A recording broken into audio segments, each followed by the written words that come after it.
welcome to footballgameplan.com, where football makes sense. I'm Emory Hunt, the czar of the playbook.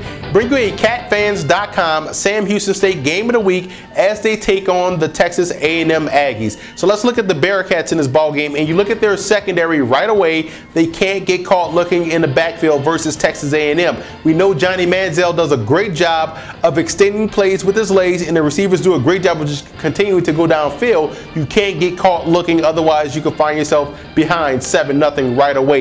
And also defensively, JT Cleveland and Gary Lawrence, the two defensive tackles, have to do a great job against that very good A&M offensive line. Now, on the offensive side of the football, you look at Sam Houston State's O-line, making sure Demontre Moore does not become a nuisance in the backfield. Otherwise, it throws off what you want to do offensively. Now, let's move over to the Aggies in this ball game. And one thing the Aggies do very well, they play with up-tempo and speed. But they will be surprised by the tempo and pace that Sam Houston plays with. So the defensive line has to be ready for a fast-paced game against Sam Houston State. And on offense, I'll look at the matchup between Swope, the outstanding wide receiver, going against Bookie Snead, the #1 corner for Sam Houston State. Move Swope around the formation. We know they do that a lot, and Swope has to win that battle consistently in order for the Aggies to have some success.